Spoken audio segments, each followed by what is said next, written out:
And Chris Cheatham has broken up on InsureTech. Oh, wrong host, wrong video. Hey, we all talk about customer service and customer care and customer experience. And yeah, Patrick Keelahan, we still need to have that debate about customer service and customer experience. It's not just semantics. We'll talk soon. And when I say we, I mean all of us. We're all talking about it. Carriers, agents, adjusters, across the board. I mean, seriously, it's in our core values. It's in our mission statements.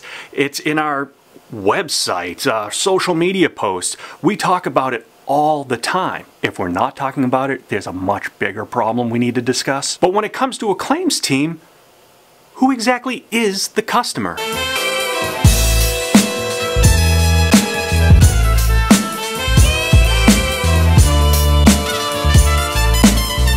Now, we can deal with a whole number of people on one specific claim. Which one of those is our customer? Now, I know the easy answer right out of the gate is the policyholder. Hey, that's the person that's paying us a premium. That's the person that we have a contract with. But that's an easy answer. That's a cop-out. What I want you to start thinking about is that those third-party claimants, they're our customers as well. And just like we were talking about the policyholders, the argument back would be, they don't pay us a dime. We don't have a contract with them. How can they possibly be our customer? All right, let's hold up right there, okay? Because we're talking about what they can do for us in those scenarios. We need to start thinking about what we can do for them. See, in claims, we're here to help folks out through some of their toughest times of their life, when something really bad is going on with them. You know, I didn't mention anything about helping only those that pay us money or that we have a contract with. Now listen, I didn't always think this way, far from it. I mean, when I first started my career, I was a casualty adjuster. I used to see it as a battle, that I was competing against claimants and their attorneys, and who was going to win in the end. Now, I had a nice kick in the pants my first week in a property unit where I was on the phone with a claimant, and this was a homeowner liability claim.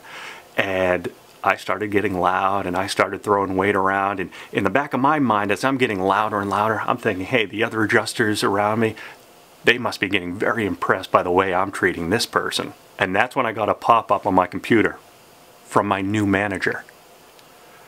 Basically what it said was, get off the phone and get over here. So I ended the call, I walk over there, and I start in right away, and I'm like, hey, Bob, you don't have to worry about it. You know what? It wasn't one of our customers. It was just a claimant. We're all good. And that's when I got smashed in the mouth with some reality. He turned around and said, you know what?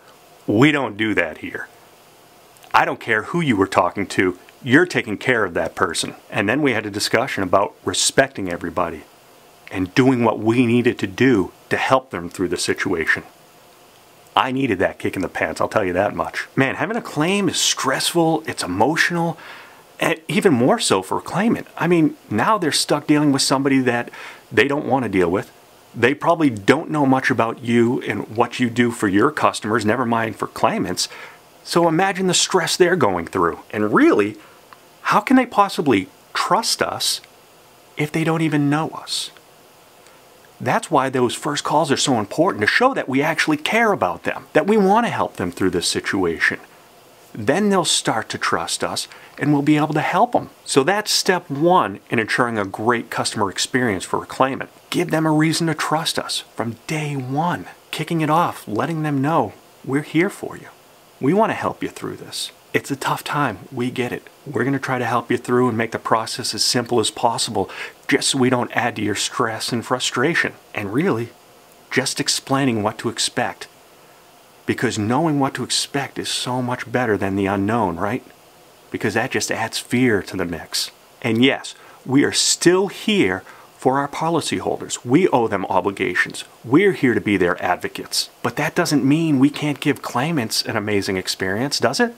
Now, getting back to the third-party claimants, just telling them and setting them up so they know what's going on, that's not enough.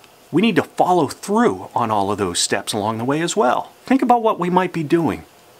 We might wow this customer so much, we might care so much about them, that they sit back and go, you know what? my carrier isn't doing this much for me. They don't care that much. Why the hell is my carrier my carrier? Maybe I need to start looking at this company. Now think about the path we're going now. Maybe, just maybe, they will be a paying customer. Maybe we will have a contract with them at some point. So now you know where I stand on the topic. What do you think? Who's your customer? Have you ever thought of a claimant as your customer? Do you think so now? Do you think I'm guano loco? Let me know what you think in the comments below, okay? I want to keep this discussion going. And while you're at it, keep wowing those customers. The insureds and the claimants. JB out.